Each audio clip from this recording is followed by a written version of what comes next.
ലോകത്തിൽ അതിമാരകമായ ആക്രമണം ഏത് ജീവിയുടേതാണെന്ന് ചോദിച്ചാൽ അത് കടുവയുടേതാണ്. സിംഹമായാലും ആനയായാലും മറ്റുള്ള ഏത് മൃഗമായാലും കടുവയുടെ അത്ര ആക്രമണ പ്രഹരം ഏൽപ്പിക്കാൻ മറ്റൊരു മൃഗത്തിന് സാധിക്കില്ല. ആക്രമണ സ്വഭാവമുള്ള കടുവയുടെ മുന്നിൽപ്പെട്ടാൽ രക്ഷപ്പെടുക എന്നത് അസാധ്യമായ ഒരു കാര്യം തന്നെയാണ്. ഇൻഫ്രാസൗണ്ട് ശബ്ദം കൊണ്ട് നമ്മുടെ കാതുകളിൽ കനത്ത പ്രഹരമേൽപ്പിക്കാൻ ഈ ജീവിക്ക് സാധിക്കും. രക്ഷപ്പെടാനായി ഓടാനോ ചാടാനോ അനങ്ങാനോ പോലും സാധിക്കാത്ത വിധത്തിലായിരിക്കും ആക്രമണത്തിൻ്റെ വ്യാപ്തി. പിന്നിൽ നിന്നാണ് കടുവകളുടെ ആക്രമണം. അതുകൊണ്ട് തന്നെ ഇരയ്ക്ക് എതിർക്കാനോ രക്ഷപ്പെടാനോ സാധിക്കാത്ത വിധത്തിൽ ആയിരിക്കും. കടുവകളുടെ മുൻകൈ കൊണ്ടുള്ള ആക്രമണത്തിൽ തലയോട്ടി വരെ തകർന്നു പോകും. ചെവിയുടെ ഭാഗത്തായി തലയ്ക്ക് കനത്ത ആഘാതം ഏൽപ്പിക്കുന്ന വിധം ആയിരിക്കും മുൻകൈ കൊണ്ടുള്ള ആക്രമണം.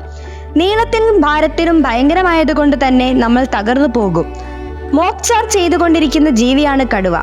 അതുകൊണ്ട് തന്നെ മറ്റുള്ള ജീവികളുടെയോ മനുഷ്യന്റെയോ സാന്നിധ്യം ഇവ ഇഷ്ടപ്പെടുന്നില്ല എന്നു മാത്രമല്ല, വേറൊരു കടുവയുടെ സാന്നിധ്യം പോലും ഇവയ്ക്ക് ഇഷ്ടമല്ല.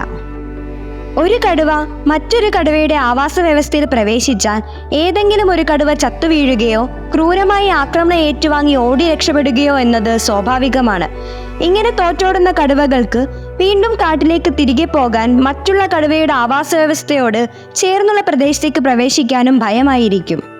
ഇങ്ങനെയുള്ള കടുവ ജനവാസ മേഖലയിൽ ഇര തേടി ഇറങ്ങുന്നത് സ്വാഭാവികമാണ്. ഒരു കടുവയുടെ ആവാസ വ്യവസ്ഥയിൽ മറ്റൊരു ജീവിയും കടന്നു ചെല്ലുന്നത് അതിനിഷ്ടമല്ല, അത് കടുവകൾ ആയാൽ പോലും. അതുകൊണ്ട് തന്നെ ആക്രമിക്കുക, കൊല്ലുക എന്നത് തന്നെയായിരിക്കും കടുവകളുടെ പ്രത്യേകത.